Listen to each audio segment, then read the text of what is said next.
কৰি তুমি ভকতৰ প্ৰাণ ৰাম প্ৰণয় গৰ্জন যেন দিলা সমিধান স্মৃতি কৰ স্তম্ভে আহি হলা মূৰ্তি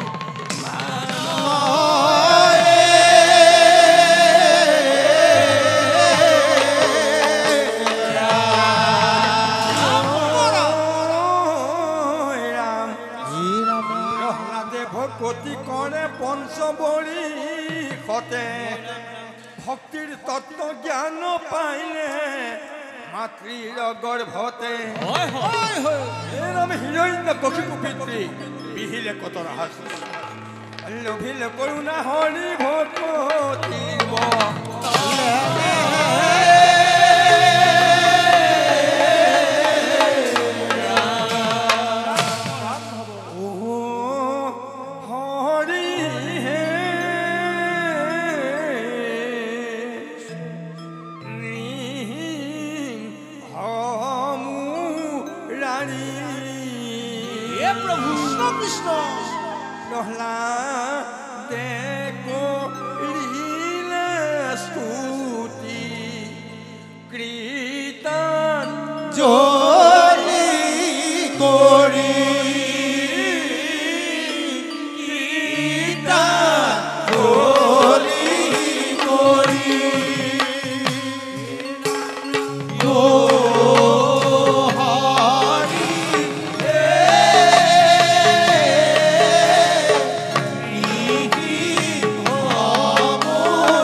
মূৰ্খ বুদ্ধি শুনিও দৈতেছ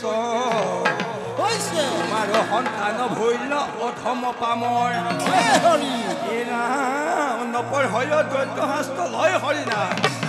ও জানিবা প্ৰহ্লাদে বংশ টানিলে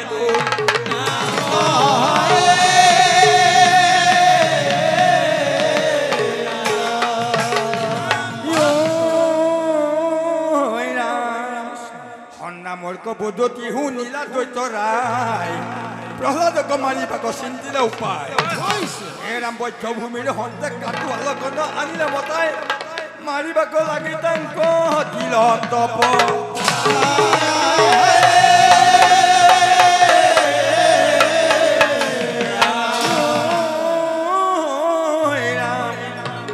দৈত্যেন্দ্ৰ আজ্ঞা মানি কাটো আলোকন প্ৰহ্লাদক ধৰিবিহে কত নিৰ্যাতন এৰাম বিখল আৰু খুৱাই হস্তিয়ে গছকাই সৰ্বায়ু লংঘন কৰায় অগ্নি জ্বলাই পানী ডুবাই তথাপি মানত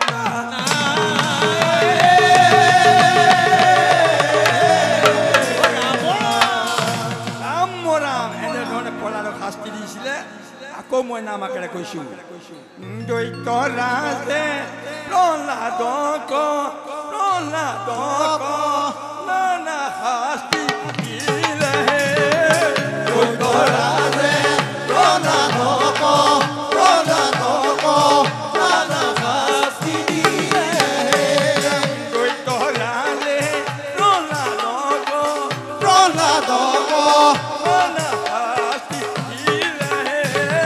দৈত্য ৰাজে প্ৰহ্লাদক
হাতে গলে বান্ধি পৰ্বতৰ শিখৰ হন্তে দিলে বগৰাই বাগৰি বাগৰি আহে হৰি গুণ গায় হেৰাম বুকে শিল বান্ধি মহা সমুদ্ৰ পেলাই দিলে ও হৰিৰ কৃপাত মোক কহিলে সৈতে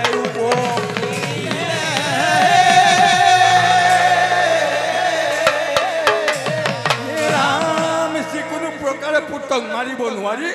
দৈত্যেন্দ্ৰ আগে কথা কহি লবি বলি কাতল বিলাকে ক'লে যে তোমাৰ পুত্ৰক আমি মাৰিব নোৱাৰিলো যি কৰা কৰা তেতিয়া দৈত্য যে কি কৰিলে হে ৰাম হিৰণ্য কশিপু বোলে প্ৰহ্লাদক চাই আছে হৰি হে দেখো আজি হন্তে বিষ্ণুৰ নাম মই নাৰাখো হমুলি এই বুলি মহাক্ৰোধে খান্দা লৈলে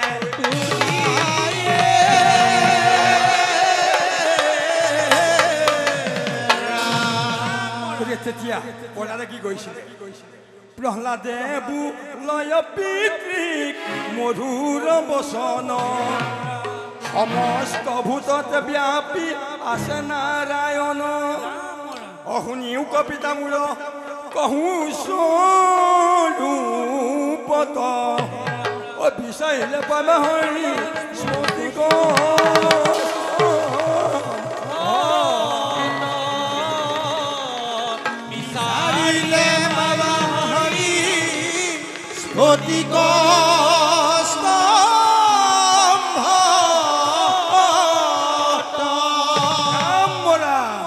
যেতিয়া প্ৰহ্লাদে স্তম্ভলৈ দেখুৱাই দিলে তুমি বিচৰা হৰি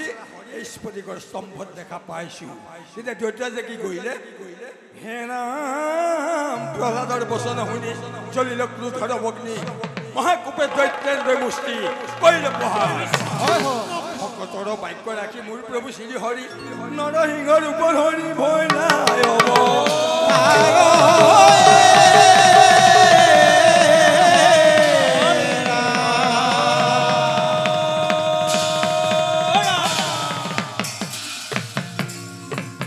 যেতিয়া দৈত্যৰাজে প্ৰচণ্ড ক্ৰোধৰ মুষ্টি প্ৰহাৰ কৰিছিলে त्या স্তম্ভটো ভাগি গৈছিলে কেনেকৈ ভাগিছিলে মই নাম আকাৰে কৈছোঁ ভাঙিল স্ফটিক স্তম্ভ চূৰ্ণাকৃত কৰি অৱতাৰ হৈলা প্ৰভু নৃসিংহ মুৰাৰী ভাঙিল স্ফটিক স্তম্ভ চূৰ্ণাকৃত কৰি অৱতাৰ হৈলা হৰি নৃসিংহ মুৰাৰী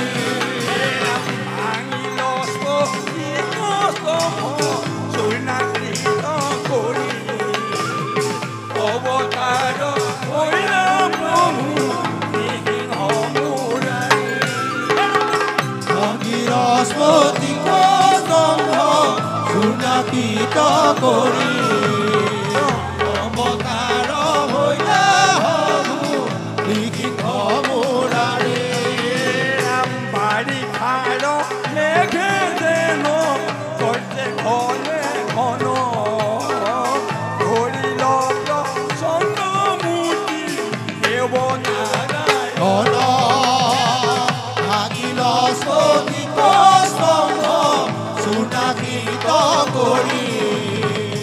অৱতাৰ হৈলা হৰি নৃসিংহ মুৰাৰী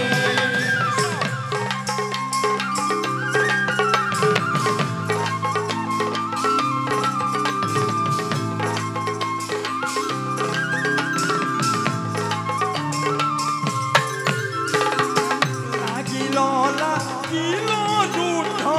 দেৱদান পৰ সপ্তদ্বীপ অঘুমতি কম্পে ধৰা ধৰ ভাগিল স্ফটিক স্তম্ভ চূৰ্ণাকৃত কৰি অৱতাৰ হৈলা হৰি নৃসিংহ মুৰাৰী নৃসিংহ মুৰাৰী কৃষ্ণ হে প্ৰভু মস্ত এনেদৰে দৈত্যৰাজ হিৰণ্যকশিপু আৰু নৃসিংহ গোসাঁইৰ মাজত এখন যুদ্ধ হৈছিলে এই যুদ্ধত কাৰো জয় নাই কাৰো পৰাজয় নাই ইচ্ছা কৰা হ'লে দুষ্ট দৈত্যক খন্তেকতে বিনাশ কৰিব পাৰিলেহেঁতেন কিন্তু নকৰিলে কিয় নকৰিলে ইয়াতে ৰহস্য আছে আহক আমি ৰহস্যক বিচাৰি যাওঁ হে অস্ত গৈল দিনমণি সন্ধ্যাৰ আগমন দৈত্যক নাখিবে হৰি কৰিলে যতন অৱশ্য পালন কৰে ব্ৰহ্মাৰ বচন পূৰ্বে ব্ৰহ্মাই বৰ দিছিলে কি বৰ দিছিলে বোলে দিন নুহে ৰাতি নুহে উভয় সন্ধ্যা বাহিৰ নহয় ভিতৰ নহয় পানীৰ পূজা জলস্থল আকাশ নুহে উৰুতত তুলিলে হস্তে হস্তে নামাৰিলে নকে বিদায়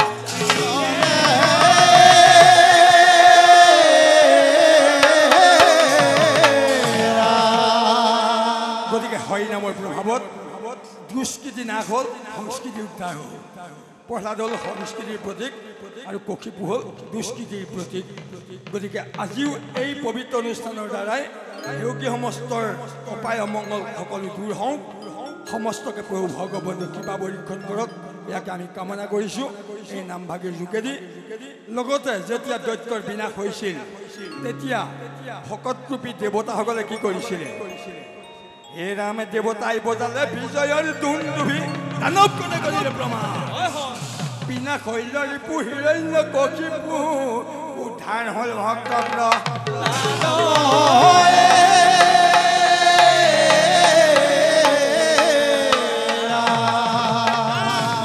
গতিকে আহক আমি সকলোৱে একেলগে নাম লওঁ আজি হেউকীৰ লগতে আমিও অকণমান শান্তি পাওঁ পৰিত্ৰাণ পাওঁ আমাৰ যদি কিবা অপৰাধ হৈছে সেই অপৰাধখিনি প্ৰভু ভগৱন্তই মাৰ্জনা কৰিব বুলি আশা কৰিছোঁ ৰাম বোল হৰি বোল ৰাম বোল হৰি বোল ৰাম